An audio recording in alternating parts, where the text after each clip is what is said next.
Prédica de los vicios y sus remedios, del escritor dominico español Fray Luis de Granada, predicador de muy reconocido prestigio en su época. Este es un extracto de su obra escrita, Primera guía de pecadores. Pecado mortal en común. Presupuestos ya estos dos preámbulos, el primer fundamento de esta obra, y la primera piedra de este edificio, es asentar en tu corazón un muy firme y determinado propósito de morir 1000 muertes, si fuese necesario, antes que hacer un pecado mortal contra Dios, de manera que, así como una mujer noble y virtuosa está aparejada para morir antes que hacer traición a su marido, así el cristiano debe ser tan fiel a Dios y debe estar tan casado con él, que esté aparejado a padecer cualquier detrimento de vida, de honra y de hacienda, por grande que sea, antes que cometer esta manera de traición contra él. Para lo cual, entre otras muchas cosas, te aprovechará entender las pérdidas en que un hombre cae por un pecado mortal, las cuales son tantas y tan grandes, que quien quiera que atentamente las considerare, no podrá dejar de quedar atónito y espantado de ver la facilidad que muchos tienen en cometer este género de pecados. Porque por este pecado se pierde primeramente la gracia del Espíritu Santo, que es la mayor dádiva de cuantas Dios puede dar a una pura criatura en esta vida. Porque no es otra cosa gracia, sino una forma sobrenatural que hace al hombre, si decirse puede, pariente de Dios, que es consorte y participante de la naturaleza divina. Piérdese también la amistad y privanza con Dios, que anda siempre en compañía de la misma gracia. Y si es mucho perder la de un príncipe de la tierra, bien se ve cuánto más será perder la del Rey de cielos y tierra. Piérdense también las virtudes infusas y dones del Espíritu Santo, con los cuales el hombre estaba hermoso y ataviado en los ojos de Dios, y armado y fortalecido contra todo el poder y fuerzas del enemigo. Piérdese el derecho del reino de los cielos, que también procede de esa misma gracia, porque por la gracia se da la gloria, como dice el apóstol. Piérdese el espíritu de adopción, que nos hace hijos de Dios, y así nos da espíritu y corazón de hijos para con él.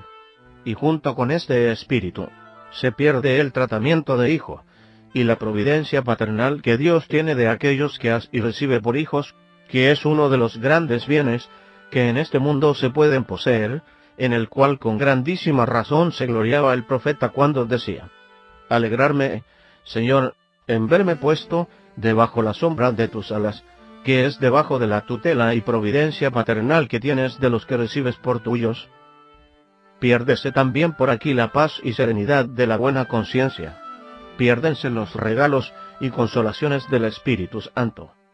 Piérdese el fruto y mérito de todos cuantos bienes se han hecho en toda la vida hasta aquella hora. Piérdese la participación de los bienes de toda la Iglesia, de los cuales no goza el hombre de la manera que antes gozaba. Y, sobre todo esto, piérdese la participación de los méritos de Cristo nuestra cabeza, por no estar el hombre con él, unido como miembro, vivo por caridad y por gracia. Todo esto se pierde por un pecado mortal. Y lo que se gana es quedar condenado a las penas del infierno para siempre, quedar por entonces borrado del libro de la vida, quedar hecho en lugar de hijo de Dios, esclavo del demonio, y en lugar de templo y morada de la Santísima Trinidad, hecho cueva de ladrones y nido de serpientes y basiliscos. Finalmente, queda el hombre como quedó el rey Sedequías en poder de Nabucodonosor, o como Sansón después de perdidos los cabellos, en que estaba toda su fortaleza, flaco como todos los otros hombres, y en poder de sus enemigos, los cuales le arrancaron los ojos, y le ataron a una ataona como a bestia, y así le hacían moler, y entender en oficio de bestia. Pues, en este mismo estado queda el hombre miserable después, que por el pecado pierde los cabellos, que es la fortaleza y ornamento de la divina gracia, flaco para todas las obras buenas, y ciego para el conocimiento de las cosas divinas, y cautivo en poder de los demonios, los cuales lo ocupan siempre en oficios de bestia, que es en cumplir y poner por obra todos sus apetitos bestiales. Parécete, pues, que ese estado para desear, parécete que son pérdidas estas, para temer. Parécete que es posible que tengan seso de hombres los que, teniendo esto por fe, osan cometer con tanta facilidad tantos pecados. Verdaderamente esta es una de las cosas de mayor asombro y espanto que hay en el mundo. Porque cosa es pecado mortal, que ni de un rayo que cayese par de nosotros, ni del mismo infierno que viésemos abierto ante los ojos, habíamos de tener tan grande espanto como de solo oír este nombre de pecado mortal. Pues de todas estas consideraciones te debes aprovechar cada vez que fueres solicitado del enemigo a pecar, pesando en una balanza, por una parte todas estas pérdidas, y por otra el interés y golosina del pecado, y mirando si es razón que, por una tan sucia y tan torpe ganancia, pierdas todos estos tan grandes y tan inestimables tesoros. Porque el que esto quisiere, ninguna cosa le falta para ser hijo heredero de aquel profano Esaú, de quien dice la Escritura que vendió un tan rico mayorazgo que le pertenecía por una tan baja golosina. Y esto hecho fuese, haciendo poco caso de haber vendido una heredad de tanto precio. Los pecados en particular. Y aunque de todos los pecados mortales, generalmente se debe el hombre apartar, pero señaladamente lo debe hacer de estos 6, que son los más ordinarios, y en que más veces puede caer. Entre los cuales, el primero, y el más grave de todos, es la blasfemia, que es un pecado muy vecino a los 3 mayores pecados del mundo, que son infidelidad, desesperación y odio de Dios, que es absolutamente el mayor de todos, al cual es muy semejante la blasfemia, porque el blasfemo, si pudiese en aquella hora tomar a Dios entre los dientes, parece que lo despedazaría con aquel espíritu de furor que el demonio le inspira. Por donde dijo San Agustín, que no menos pecaban los que blasfemaban de Cristo, que ahora reina en el cielo, que los que le crucificaron cuando estaba acá en la tierra. Este es un pecado que castiga a Dios tan gravemente, que porque el rey Sennacherib blasfemó contra él, le mató en una noche 185.000 hombres que tenía puestos en campo, y de ahí a pocos días se levantaron contra él, sus propios hijos, y le mataron, porque justa cosa era que los mismos hijos rebelasen contra el padre que había sido rebelde y blasfemo contra Dios. Las mujeres no caen en este pecado comúnmente, pero caen en otro muy semejante a él, que es volverse contra Dios en los trabajos que les envía, y quejarse de él, y de su providencia, y poner mácula en su justicia, y decir que no le agrades en la vida que les da, y maldecir al día de su nacimiento y el siglo de sus padres, y pedirse la muerte con la ira y rabia que tienen, y quejarse, porque tanto tarda, y a veces ofrecerse al demonio, y echar maldiciones sobre sí. Todo esto es linaje de blasfemia, y todo lenguaje que propiamente se usa en el infierno entre los condenados, los cuales día y noche ninguna otra cosa hacen, sino esta.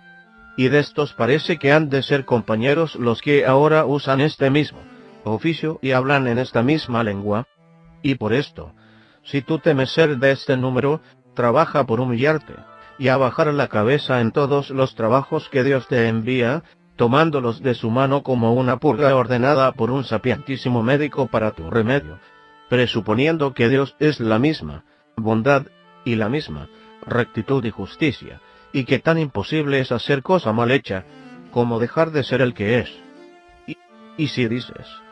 que los trabajos son grandes, piensa cuerdamente que no los haces menores con la impaciencia, sino antes con ella los acrecientas y doblas. Y si quieres hacer que te parezcan pequeños, compáralos, como aconseja San Bernardo, con 4 cosas conviene saber: con los beneficios que has recibido de Dios, y con los pecados que has hecho contra Él, y con las penas del infierno, que por ellos mereces, y con la gloria del paraíso, que por ellos esperas. Y con cualquier cosa de estas que los compares, te parecerán pequeños, cuanto más si los comparas con todas ellas juntas. El segundo pecado, que tampoco está muy lejos de este, es jurar el nombre de Dios en vano, porque este pecado es derechamente contra Dios, y así, de su condición, es más grave que cualquier otro pecado que se haga contra el prójimo, por muy grave que sea. Y no solo tiene esto verdad cuando se jura por el mismo nombre de Dios, sino también cuando se jura por la cruz, y por los santos, y por la vida propia. Porque cualquiera de estos juramentos, si cae sobre mentira, es pecado mortal, y pecado muy reprendido en las Escrituras sagradas como injurioso a la divina majestad. Verdad es que cuando el hombre descuidadamente, sin mirar en ello, jura mentira, excusarse ha de pecado mortal, porque donde no hay juicio de razón ni determinación de voluntad, no hay esta manera de pecado. Mas esto no se entiende en los que tienen costumbre de jurar a cada paso sin hacer caso ni mirar cómo juran, y no les pesa detenerla ni procuran hacer lo que es de su parte por quitarla, porque estos no se excusan de pecado cuando, por razón de esta mala costumbre, juran mentiras sin mirar en ello, pudiendo y debiendo mirarlo, ni pueden alegar diciendo que no miraron en ello ni era su voluntad jurar mentira, porque, supuesto que ellos quieren tener esta mala costumbre, también quieren lo que se sigue de ella, que es este y otros semejantes inconvenientes. Y por esto, no dejan de imputárseles por pecados, y llamarse voluntarios. Por esto debe trabajar el cristiano todo lo posible de desarraigar de sí esta mala costumbre, para que así no se le imputen estos descuidos por culpa mortal. Y para esto, no hay otro mejor medio que tomar aquel tan saludable consejo que nos dio primero el Salvador, y después su apóstol Santiago, diciendo: ante todas las cosas, hermanos míos, no queráis jurar ni por el cielo ni por la tierra, ni otro cualquier juramento, sino sea vuestra manera de hablar, sí por sí, y no por no, porque no vengáis a caer en juicio de condenación. Quiere decir, porque no os lleve la costumbre a jurar alguna mentira, por donde seáis juzgados y sentenciados a muerte perpetua, y no sólo de su propia persona, sino también de sus hijos y familia, y trabaje por desterrar este tan peligroso vicio, reprendiendo y avisando a todos sus familiares cuando los viere jurar cualquier juramento que sea, y cuando él mismo en esto se descuidare, tenga por estilo de dar alguna limosna, o rezar siquiera un Pater Noster y Ave María, para que esto le sea no tanto penitencia de la culpa, cuanto memorial y despertador, para no caer más en ella. El tercero pecado que debe huir después de este, es todo género de torpeza y carnalidad, en el cual pecado puede el hombre caer, o por obra, o por palabra, o por pensamiento y deseo determinado de hacer algún mal recaudo, o también por delectación morosa, que es otra manera de pecado mortal más sutil, y menos conocido. Y delectación morosa llamamos cuando un hombre voluntariamente se quiere estar pensando y deleitando en un pensamiento torpe, aunque no le quisiese poner por obra. Porque también esto es pecado mortal como lo demás. Esto se entiende cuando el hombre ve lo que piensa y quiere estarse en ello, o no lo quiere apartar de sí, porque si esto fuese como a traición, y el hombre no echase de ver lo que hace, y cuando volviese en sí, y se hallase con el hurto en las manos trabajase por sacudirle de sí, ya esto no sería pecado mortal, por la falta que hubo de deliberación. El cuarto pecado mortal es cualquier odio y enemistad formada, que comúnmente viene acompañada con deseo de venganza. Digo esto, porque cuando es algún rencorcillo y disgusto entre personas, que no llega a deseos de venganza ni a desear mal, o pedirlo a Dios, o procurarlo, no es pecado mortal. Mas de la otra manera sí, y muy grave, como luego se verá. El quinto pecado mortal es retener lo ajeno, contra la voluntad de su dueño, porque todo el tiempo que de esta manera lo retiene, está en estado de condenación, como si estuviese enemistado o amancebado. Porque no solo es pecado mortal el tomar lo ajeno, sino también el retenerlo, contra voluntad de cuyo es. Y no basta que tenga el hombre propósito de restituir adelante, como algunos hacen, si luego lo puede hacer, porque no solo tiene obligación a restituir, sino también a luego restituir, si luego puede. Porque si no pudiese luego, o del todo no pudiese, por haber venido a suma pobreza, en tal caso no sería obligado ni a uno ni a otro, porque Dios no obliga a nadie a lo imposible.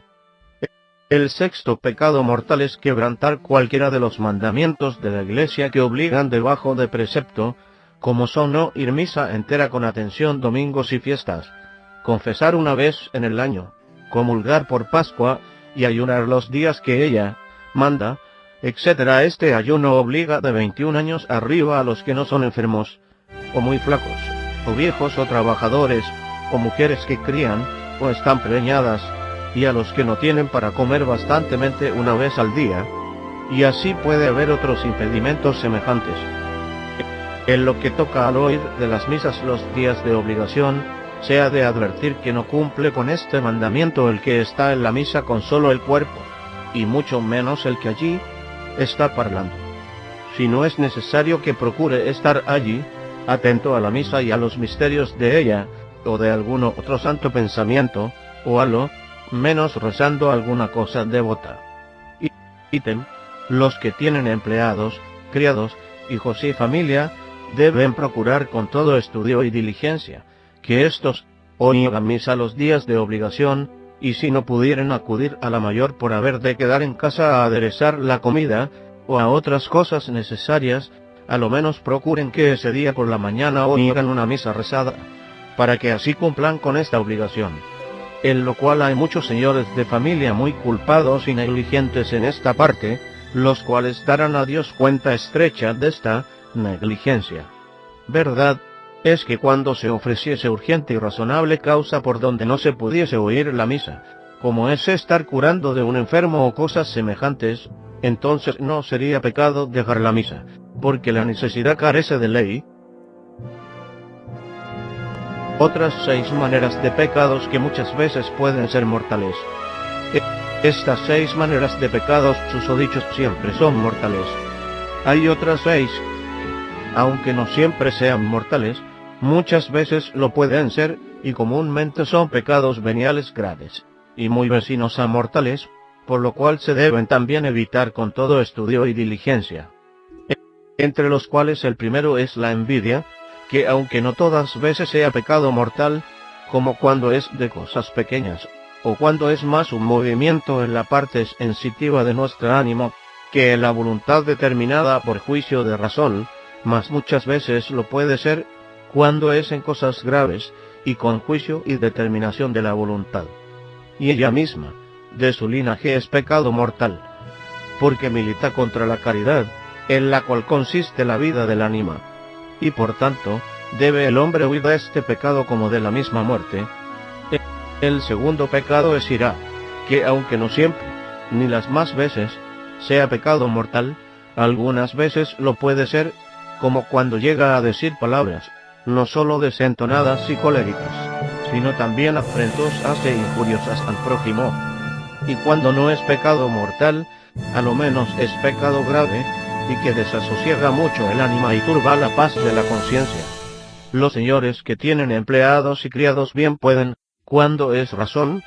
castigarlos por obra y por palabra, mas deben refrenar cuanto pudieren la ira del corazón, y guardarse de llamarles perros o moros, o de encomendarlos al demonio, o de echarles maldiciones, especialmente cuando son hijos. El tercer pecado es murmuración, la cual algunas veces viene a parar en detracción, porque comenzando a decir de una persona las culpas públicas y livianas, de ahí venimos poco a poco a parar en las secretas y graves, con que una persona queda infamada y publicada por mala, lo cual, sin duda es de grandísimo peligro y perjuicio, pues es contra la fama y la honra, la cual todos tienen en más que la hacienda, y algunos aún en más que la misma vida. El cuarto pecado es escarnecer y mofar del prójimo, el cual vicio tiene toda la fealdad que el pasado, y añade más sobre él, soberbia, presunción, menosprecio y desdén, que es una cosa muy aborrecible a Dios y al mundo. Por lo cual mandaba él mismo, Dios en la ley, diciendo, no serás maldiciente ni escarnecedor en los pueblos. El quinto pecado es juzgar temerariamente los hechos y dichos de los prójimos, echando a mala parte lo que se podría echar a buena, contra aquello que el Salvador nos manda en el Evangelio diciendo, no juzguéis, y no seréis juzgados, no condenéis, y no seréis condenados. Esto también muchas veces puede ser pecado mortal, cuando lo que se juzga es cosa grave, y se juzga livianamente, y con poco fundamento, mas cuando la cosa fuese liviana, y el juicio fuese más sospecha que juicio, entonces no sería pecado mortal. En este pecado hay un grande y no conocido peligro, algunas veces en hombres y muchas más en mujeres, las cuales, cuando les falta algo de sus casas, o tienen celos de sus maridos, con el dolor y escocimiento de lo uno o de lo otro, dan lugar a su corazón de sospechar, y a veces también de juzgar sobre fulano y fulana, por muy livianos indicios que tengan. Y lo que peor es, muchas veces sacan por la boca lo que tienen en el corazón, donde vienen a hacer a una ladrona, a otra mala mujer, a otra entrevenidera o hechicera, donde caen en dos grandes pecados: el uno juzgar al prójimo, y el otro levantarle falso testimonio, a quien después quedan obligadas a restituir su fama, que por maravilla restituyen. El sexto pecado es mentira y lisonja, que también pueden ser pecados mortales, cuando lo uno o lo otro cae en cosa grave y perjudicial al prójimo, lo cual es pecado mortal, y aun con cargo de restitución, cuando de aquí se siguió algún daño notable. Estos son los pecados más cotidianos, en que más veces suelen caer los hombres, de los cuales todos debemos siempre huir con suma diligencia, de los unos porque son mortales, y de los otros porque están muy cerca de serlo, de más de ser de suyo más graves que los otros comunes veniales. De esta manera conservaremos la inocencia y aquellas vestiduras blancas que nos aconseja Salomón cuando dice: en todo tiempo estén blancas tus vestiduras, y nunca jamás falte oleo de tu cabeza, que es la unción de la divina gracia, la cual nos da lumbre y fortaleza para todas las cosas, y nos enseña y esfuerza para todo bien. Los pecados veniales.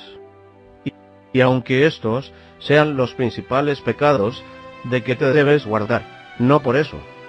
pienses ya que tienes licencia para dejar la rienda a todos los otros pecados veniales. Antes instantísimamente te ruego no seas del número de aquellos que, en sabiendo que una cosa no es pecado mortal, luego sin más escrúpulos se arrojan a ella con grandísima facilidad.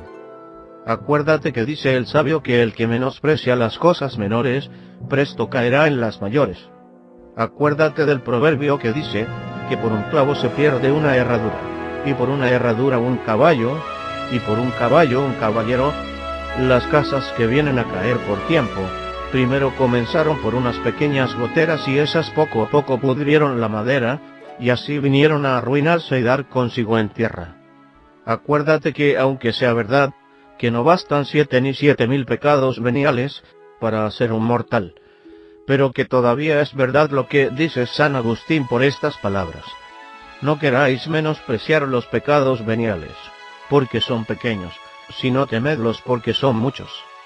Porque muchas veces acaece que las bestias pequeñas, cuando son muchas, maten los hombres.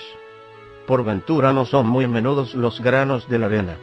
pues si cargáis un navío de mucha arena, presto se irá con ella a fondo. Cuán menudas son las gotas del agua, por ventura no hinchen los caudalosos ríos, y derriban las casas soberbias. Esto, pues, dice San Agustín, no, porque muchos pecados veniales hagan un mortal, como ya dijimos, sino porque disponen para él, y muchas veces vienen a dar en él. Y no solo esto es verdad, sino también lo que dice San Gregorio, que muchas veces es mayor peligro caer en las culpas pequeñas que en las grandes. Porque la culpa grande, cuanto más claro se conoce, tanto más presto se enmienda. Mas la pequeña, como se tiene en nada, tanto más peligrosamente se repite, cuanto más seguramente se comete. Finalmente, los pecados veniales, por pequeños que sean, hacen mucho daño en el ánimo, porque quitan la devoción, turban la paz de la conciencia, apagan el fervor de la caridad, enflaquecen los corazones, amortiguan el vigor del ánimo, aflojan el rigor de la vida espiritual, y finalmente resisten en su manera al Espíritu Santo e impiden su operación en nosotros. Por donde con todo estudio se deben evitar, pues nos consta cierto que no hay enemigo tan pequeño que, despreciado, no sea muy poderoso para dañar. Y si quieres saber en qué géneros de cosas se cometen estos pecados, digo que en un poco de ira o de gula o de vanagloria, en palabras y pensamientos ociosos, en risas y burlas desordenadas, en tiempo perdido, en dormir demasiado, en mentiras y lisonjerías de cosas livianas, y así en otras cosas semejantes. Tenemos, pues, aquí señaladas 3 diferencias de pecados. Unos que comúnmente son mortales, otros que comúnmente son veniales, otros como medios entre estos 2 extremos, que a veces son mortales y a veces veniales. De todos conviene que nos guardemos, pero mucho más de estos que están como en el medio, y mucho más de los mortales, pues por ellos solos se rompe la paz y amistad con Dios, y se pierden todos aquellos bienes que arriba dijimos.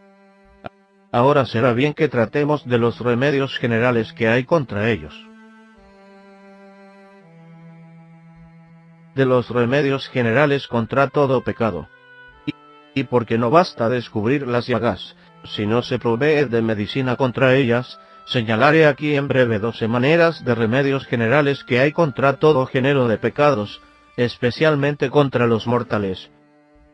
entre los cuales el primero es considerar atentamente todas aquellas pérdidas que dijimos se perdían por un pecado mortal.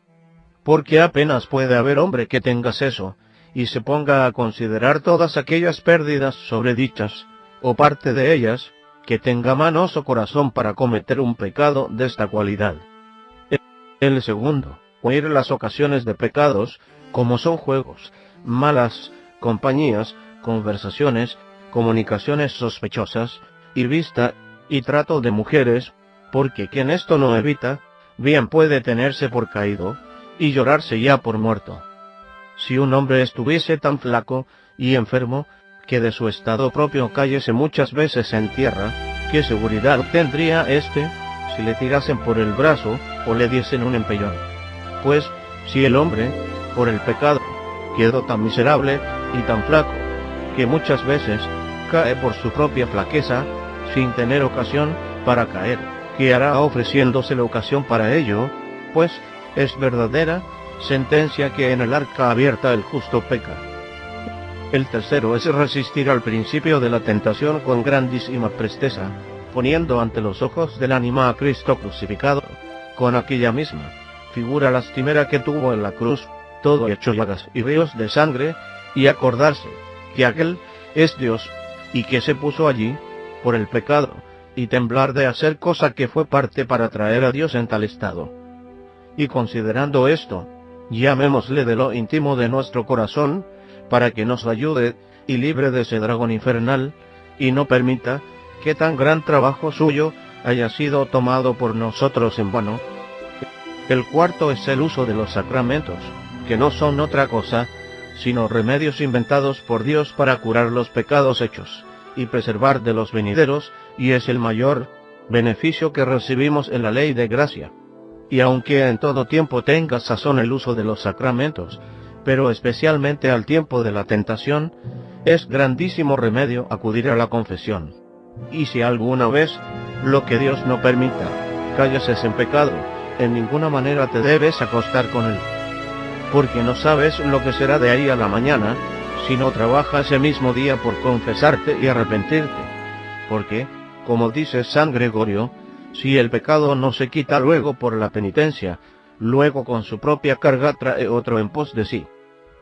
El quinto es el uso de la frecuente y devota oración, en la cual se pide fortaleza y gracia contra el pecado, y se gustan las consolaciones del Espíritu Santo, con que fácilmente se desprecian las del mundo, y se alcanza el espíritu de la devoción esencial que nos hace prontos y hábiles para todo bien.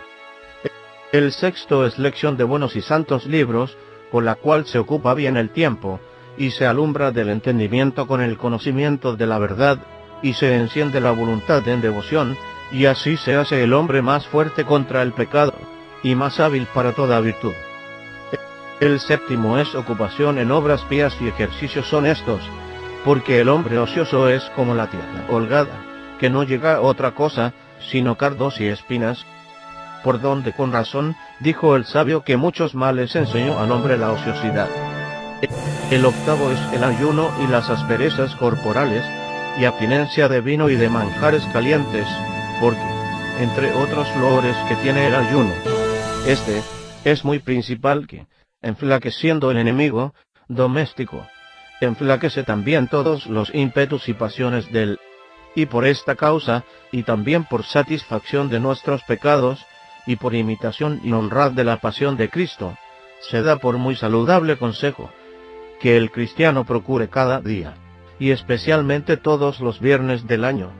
hacer alguna manera de penitencia, aunque sea pequeña, o en el comer, o en el beber, o en el dormir, o en estar de rodillas, o en sufrir algún pequeñuelo trabajo, o en perdonar algún enojo, o en negar su propia voluntad y apetito en cosas que mucho desea, o en otra cualquier obra semejante, porque esto aprovecha, no sólo para remedio de los pecados, sino también para otros grandes provechos. El nono es silencio y soledad, porque como dice Salomón, en el mucho hablar no pueden faltar pecados, y, como dijo otro sabio, nunca entré en la compañía de otros hombres, que no saliese de allí menos hombre, y por esto el que quiere quitar parte de sus armas al pecado, huya de conversaciones, de compañías no necesarias, y de visitaciones y cumplimientos de mundo, porque por experiencia hallará, si esto no hace, cual vuelve después a su posada, cuán desconsolado y descontento, y cuán llena la cabeza de imágenes y representaciones de cosas que le dan bien en que entender al tiempo que quiere recogerse. El décimo es examinarse cada noche antes que se acueste, y tomarse cuenta de lo que ha hecho aquel día, y de cómo ha gastado el tiempo. Y puede proceder en este examen por los mismos documentos de esta regla, considerando si ha caído en alguno de estos 12 pecados, que aquí habemos contado, y desfallecido en los remedios. De esta manera podrá examinarse, y también acusarse ante Dios, de la soberbia y vanagloria, de la envidia, rencores o enemistades, de las sospechas y juicios temerarios, de la vana tristeza y vana alegría por las cosas del mundo, de los deseos desordenados de tener haciendas, o estados, u honras temporales, de las tentaciones contra la fe, y contra la limpieza y castidad, de las mentiras y palabras ociosas, de los juramentos sin necesidad, de las burlas y palabras dichas en ofensas del prójimo, de la pereza y negligencia en las obras de virtud, de que eres tibio en el amor de Dios, desagradecido a su majestad, olvidado de los beneficios recibidos, seco como una arista en la oración, frío en la caridad con los pobres. Y de todo esto en particular te pese, y pide perdón a nuestro Señor con firme propósito de la enmienda. Y después, que así hubieres lavado con lágrimas tu lecho según lo hacía David, dormirás con más sosegado sueño, y sentirás grande alivio de tu conciencia, y espiritual consolación en tu alma. Y para los que son particularmente tentados de algún vicio como es ira, vanagloria, jactancia, u otros semejantes, es muy gran remedio, además de este examen y confesión de la noche, armarse cada día por la mañana con propósitos y oraciones contra este tal vicio, pidiendo instantemente al Señor especial la ayuda contra él. Porque esta manera de prevención y reparo cotidiano hace mucho al caso para ganar victoria del enemigo. Y no menos ayuda para esto, tomar cada semana una especial empresa, o de vencer un vicio, o de alcanzar una virtud, porque de esta manera poco a poco, va el hombre ganando tierra, y alcanzando virtudes, y apoderándose de sí mismo. El 11º remedio es vivir con cuidado de evitar aún los pecados veniales, pues ellos son los que disponen para los mortales, de lo cual arriba ya tratamos. Porque el que está habituado a huir los menores males, mucho más se guardará de los mayores. El 12º y último remedio es romper con el mundo y con todas sus leyes, vanidades y cumplimientos, y no hacer caso del decir de las gentes, porque este es el primer capítulo que ha de aceptar el que trata de amistad con Dios, según aquello de Santiago que dice: quien quiera que quisiere ser amigo de Dios, luego se ha de declarar por enemigo del mundo. Porque de otra manera, como dice el Salvador, imposible es servir a dos señores, especialmente siendo tan contrarios como son, pues Dios es la suma de todos bienes, y el mundo está todo, como dice San Juan, armado sobre males. Y tenga por cierto quien quiera, que no rompiere con el mundo, ni le perdiere la vergüenza, en lo que debe perderse, que no podrá dejar de hacer muchos males por temor del mundo, y excusarse de muchos bienes por la misma causa. Y esto basta para tenerse por siervo del mundo, y no de Dios, pues, por no descontentar al mundo, descontenta a Dios. De los remedios particulares contra los vicios. Estos son los remedios generales que se suelen dar contra los vicios. Hay otros particulares que militan contra cada uno de los vicios en particular, y porque las raíces de todos cuantos vicios hay son aquellos 7 que por esto se llaman capitales, contra estos puedes aprovecharte de estos brevísimos y eficacísimos remedios, con los cuales se defendía un religioso varón, diciendo así: contra la soberbia, cuando considero a cuán grande extremo de humildad se abajó aquel altísimo Hijo de Dios por mí, nunca tanto me pudo abatir alguna criatura, que no me tuviese por digno de mayor abatimiento. Contra la avaricia, como entendí que con ninguna cosa podía mi ánima tener hartura, sino con solo Dios, me pareció que era gran locura buscar otra cosa fuera de él. Contra la lujuria, después que entendí la grandísima dignidad que mi cuerpo recibe cuando recibe el sacratísimo cuerpo de Cristo, me pareció que era grande sacrilegio profanar el templo que él para sí consagró, con la torpeza de los pecados carnales. Contra la ira, ninguna injuria de hombres bastará para turbarme, si me acordare de las injurias que yo tengo hechas contra Dios. Contra el odio y envidia, después que entendí cómo Dios había recibido un tan gran pecador como yo, no pude querer a nadie mal ni negarle perdón. Contra la gula, quien considerare aquella amarguísima hiel y vinagre, que en medio de sus tormentos se dio por último refrigerio al Hijo de Dios, que por ajenos pecados padecía, habrá vergüenza de buscar manjares regalados y exquisitos, teniendo tanta obligación a padecer algo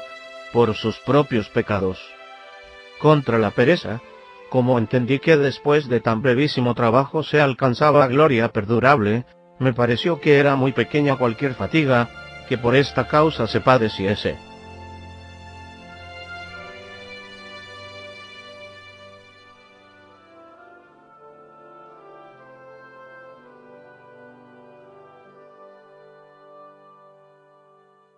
Cuanto más claro se conoce, tanto más presto se enmienda.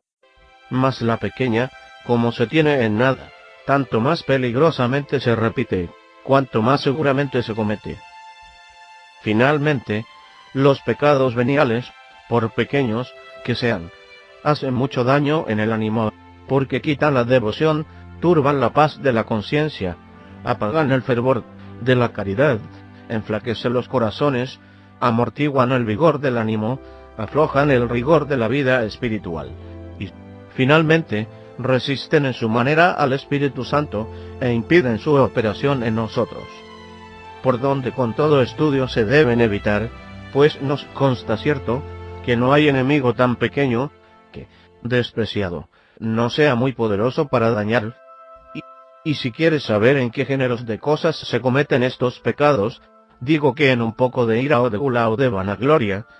en palabras y pensamientos ociosos, en risas y burlas desordenadas, en tiempo perdido, en dormir demasiado, en mentiras y lisonjerías de cosas livianas, y así en otras cosas semejantes. Tenemos, pues, aquí señaladas 3 diferencias de pecados. Unos que comúnmente son mortales, otros que comúnmente son veniales, otros como medios entre estos 2 extremos, que a veces son mortales y a veces veniales. De todos conviene que nos guardemos, pero mucho más de estos que están como en el medio, y mucho más de los mortales, pues por ellos solos se rompe la paz y amistad con Dios, y se pierden todos aquellos bienes que arriba dijimos. Ahora será bien que tratemos de los remedios generales que hay contra ellos. De los remedios generales contra todo pecado. Y porque no basta descubrir las llagas, si no se provee de medicina contra ellas, señalaré aquí en breve 12 maneras de remedios generales que hay contra todo género de pecados, especialmente contra los mortales. Entre los cuales, el primero es considerar atentamente todas aquellas pérdidas que dijimos se perdían por un pecado mortal. Porque apenas puede haber hombre que tenga seso, y se ponga a considerar todas aquellas pérdidas sobredichas, o parte de ellas, que tenga manos o corazón para cometer un pecado de esta cualidad. El segundo, oír las ocasiones de pecados, como son juegos, malas compañías, conversaciones, comunicaciones sospechosas, y vista, y trato de mujeres, porque quien esto no evita, bien puede tenerse por caído, y llorarse ya por muerto. Si un hombre estuviese tan flaco y enfermo, que de su estado propio cayese muchas veces en tierra, ¿qué seguridad tendría éste, si le tirasen por el brazo, o le diesen un empellón? Pues, si el hombre, por el pecado, quedó tan miserable y tan flaco, que muchas veces cae por su propia flaqueza, sin tener ocasión para caer, ¿qué hará ofreciéndose la ocasión para ello? Pues, es verdadera sentencia que en el arca abierta el justo peca. El tercero es resistir al principio de la tentación con grandísima presteza, poniendo ante los ojos del ánima a Cristo crucificado, con aquella misma figura lastimera que tuvo en la cruz, todo hecho llagas y ríos de sangre, y acordarse que aquel es Dios, y que se puso allí por el pecado, y temblar de hacer cosa que fue parte para traer a Dios en tal estado. Y considerando esto, llamémosle de lo íntimo de nuestro corazón, para que nos ayude y libre de ese dragón infernal, y no permita que tan gran trabajo suyo haya sido tomado por nosotros en vano. El cuarto es el uso de los sacramentos, que no son otra cosa, sino remedios inventados por Dios para curar los pecados hechos, y preservar de los venideros, y es el mayor beneficio que recibimos en la ley de gracia.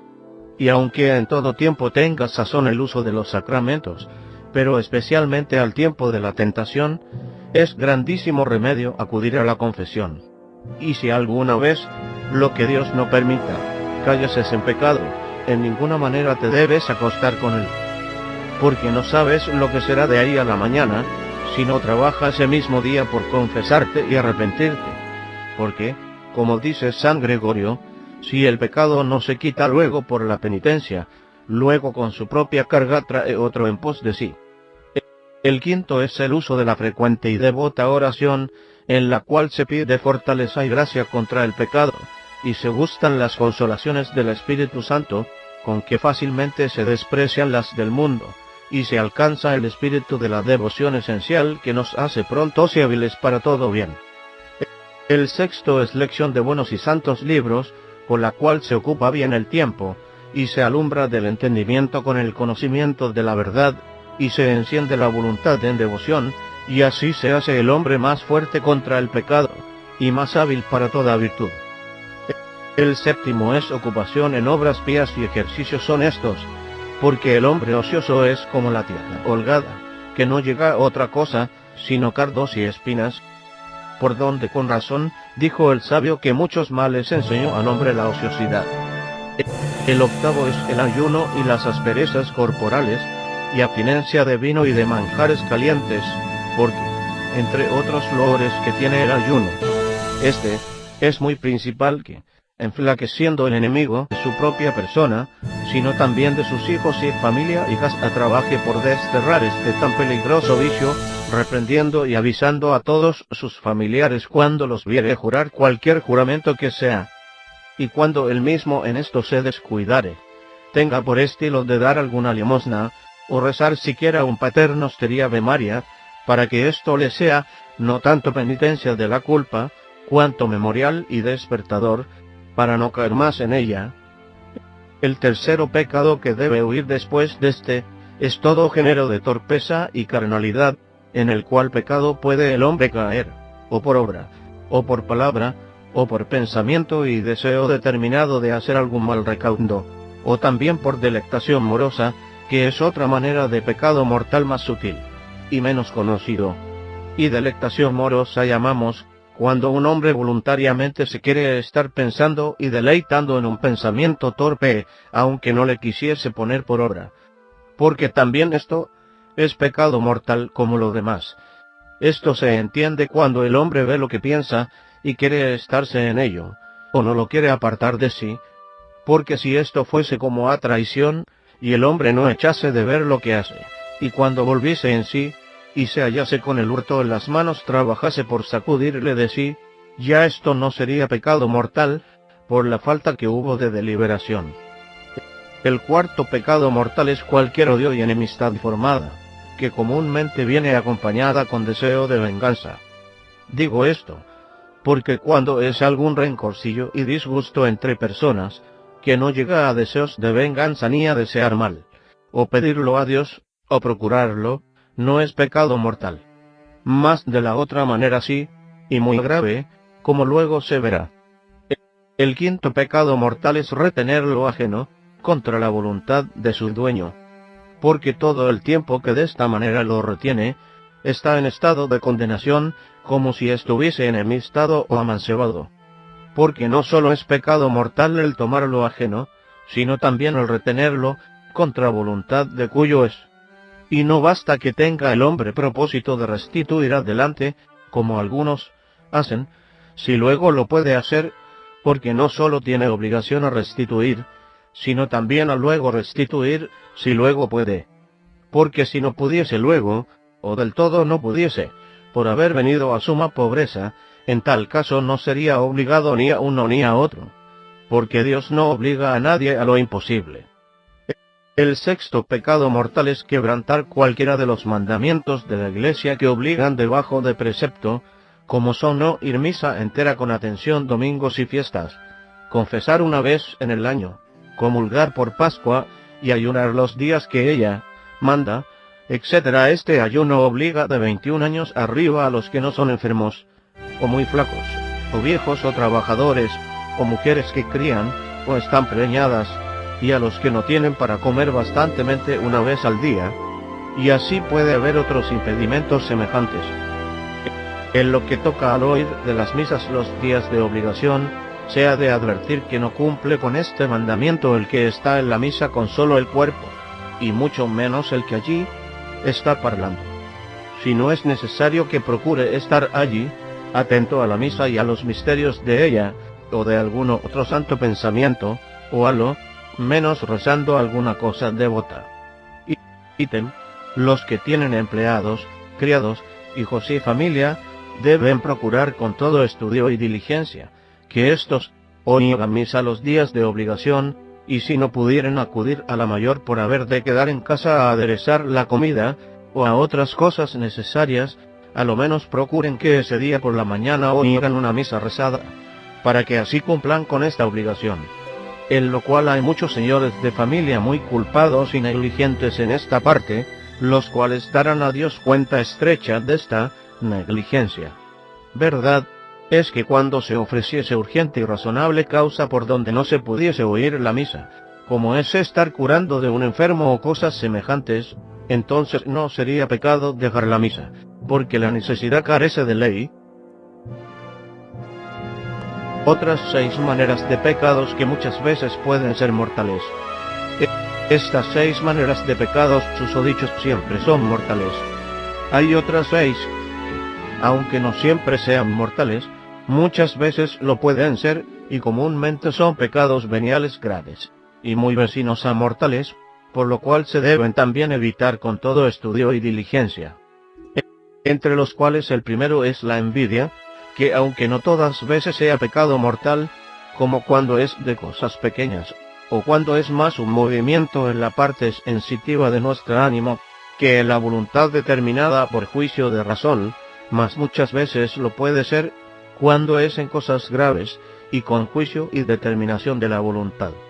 Y ella misma, de su linaje es pecado mortal, porque milita contra la caridad, en la cual consiste la vida del ánima, y por tanto, debe el hombre huir de este pecado como de la misma muerte. El segundo pecado es ira, que aunque no siempre, ni las más veces, sea pecado mortal, algunas veces lo puede ser, como cuando llega a decir palabras, no solo desentonadas y coléricas, sino también afrentosas e injuriosas al prójimo. Y cuando no es pecado mortal, a lo menos es pecado grave, y que desasosiega mucho el ánima y turba la paz de la conciencia.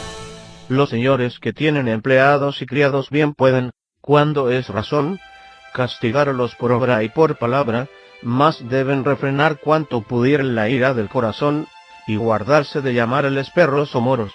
o de encomendarlos al demonio, o de echarles maldiciones, especialmente cuando son hijos. El tercer pecado es murmuración, la cual algunas veces viene a parar en detracción, porque comenzando a decir de una persona las culpas públicas y livianas, de ahí venimos poco a poco a parar en las secretas y graves, con que una persona queda infamada y publicada por mala, lo cual, sin duda es de grandísimo peligro y perjuicio, pues es contra la fama y la honra, la cual todos tienen en más que la hacienda, y algunos aún en más que la misma vida. El cuarto pecado es escarnecer y mofar del prójimo, el cual vicio tiene toda la fealdad que el pasado, y añade más sobre él, soberbia, presunción, menosprecio y desdén, que es una cosa muy aborrecible a Dios y al mundo. Por lo cual mandaba él mismo, Dios en la ley, diciendo, no serás maldiciente ni escarnecedor en los pueblos. El quinto pecado es juzgar temerariamente los hechos y dichos de los prójimos, echando a mala parte lo que se podría echar a buena, contra aquello que el Salvador nos manda en el Evangelio diciendo, no juzguéis, y no seréis juzgados, no condenéis, y no seréis condenados. Esto también muchas veces puede ser pecado mortal, cuando lo que se juzga es cosa grave, y se juzga livianamente, y con poco fundamento, mas cuando la cosa fuese liviana, y el juicio fuese más sospecha que juicio, entonces no sería pecado mortal. En este pecado hay un grande, y no conocido peligro, algunas veces en hombres y muchas más en mujeres, las cuales, cuando les falta algo de sus casas, o tienen celos de sus maridos, con el dolor y escocimiento de lo uno o de lo otro, dan lugar a su corazón de sospechar, y a veces también de juzgar sobre fulano y fulana, por muy livianos indicios que tengan. Y lo que peor es, muchas veces sacan por la boca lo que tienen en el corazón, donde vienen a hacer a una ladrona, a otra mala mujer, a otra entrevenidera o hechicera, donde caen en dos grandes pecados. El uno juzgar al prójimo, y el otro levantarle falso testimonio, a quien después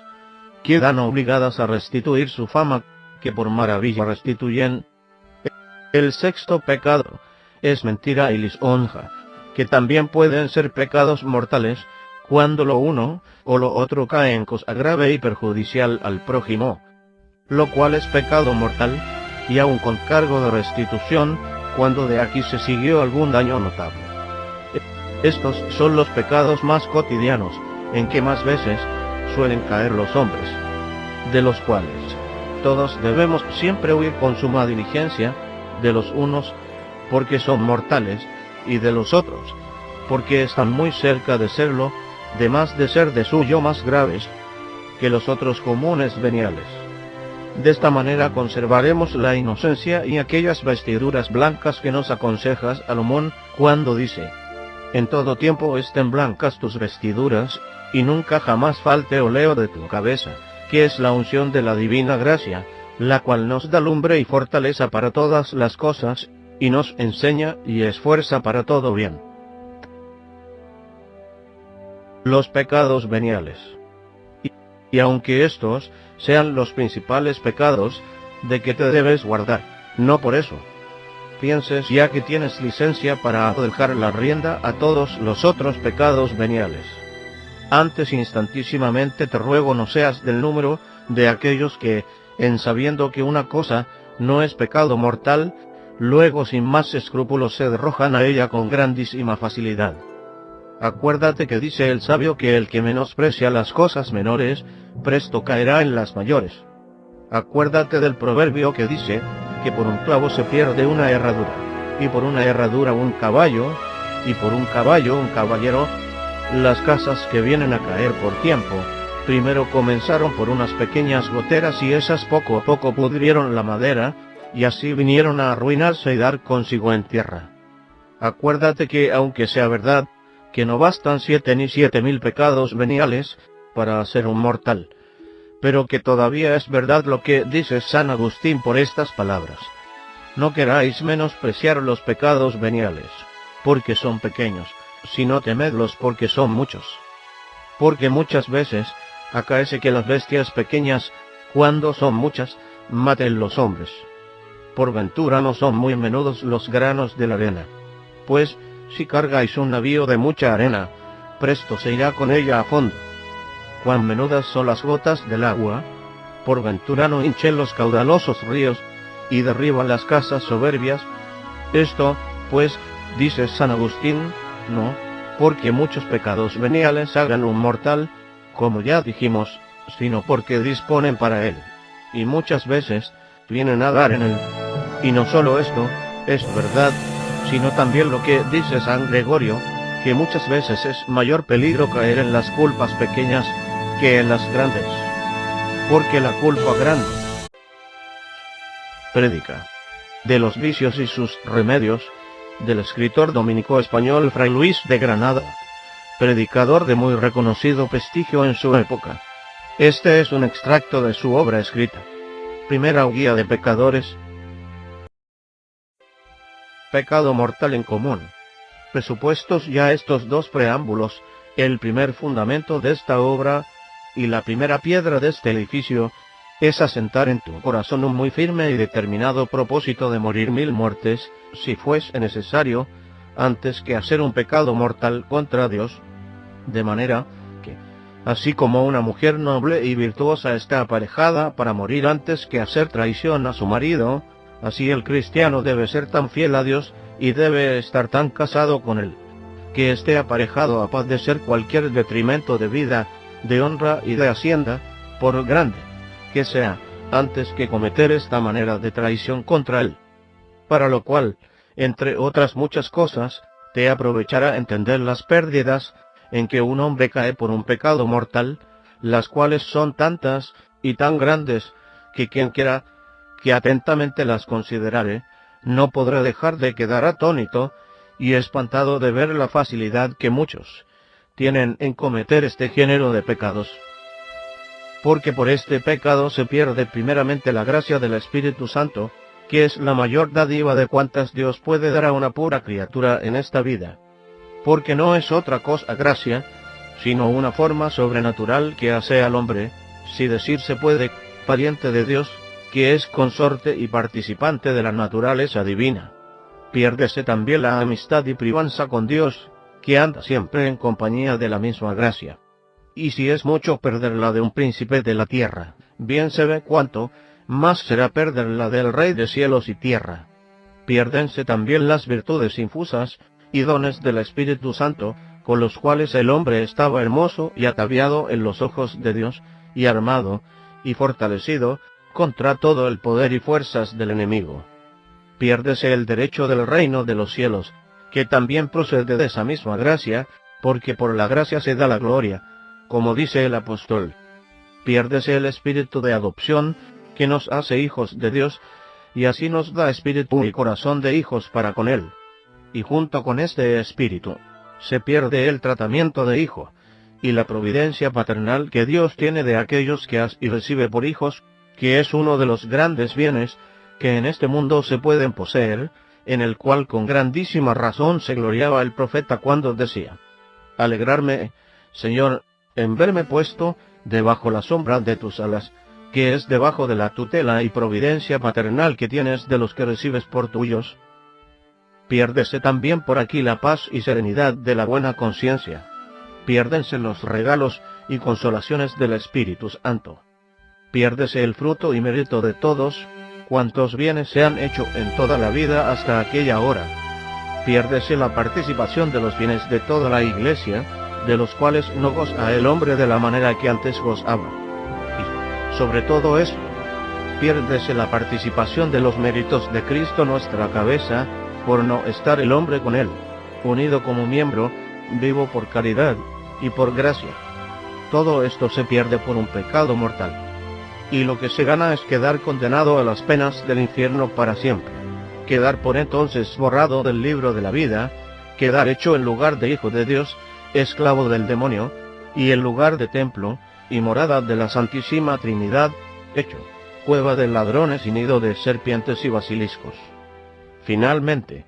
queda el hombre como quedó el rey Sedequías en poder de Nabucodonosor, o como Sansón después de perdidos los cabellos, en que estaba toda su fortaleza, flaco como todos los otros hombres, y en poder de sus enemigos, los cuales le arrancaron los ojos, y le ataron a una ataona como a bestia, y así le hacían moler, y entender en oficio de bestia. Pues, en este mismo estado queda el hombre miserable después, que por el pecado pierde los cabellos, que es la fortaleza y ornamento de la divina gracia, flaco para todas las obras buenas, y ciego para el conocimiento de las cosas divinas, y cautivo en poder de los demonios, los cuales lo ocupan siempre en oficios de bestia, que es en cumplir y poner por obra todos sus apetitos bestiales. Parécete, pues, que ese estado para desear, parécete que son pérdidas estas, para temer. Parécete que es posible que tengan seso de hombres los que, teniendo esto por fe, osan cometer con tanta facilidad tantos pecados. Verdaderamente esta es una de las cosas de mayor asombro y espanto que hay en el mundo. Porque cosa es pecado mortal, que ni de un rayo que cayese par de nosotros, ni del mismo infierno que viésemos abierto ante los ojos, habíamos de tener tan grande espanto como de solo oír este nombre de pecado mortal. Pues de todas estas consideraciones te debes aprovechar cada vez que fueres solicitado del enemigo a pecar, pesando en una balanza, por una parte todas estas pérdidas, y por otra el interés y golosina del pecado, y mirando si es razón que, por una tan sucia y tan torpe ganancia, pierdas todos estos tan grandes y tan inestimables tesoros.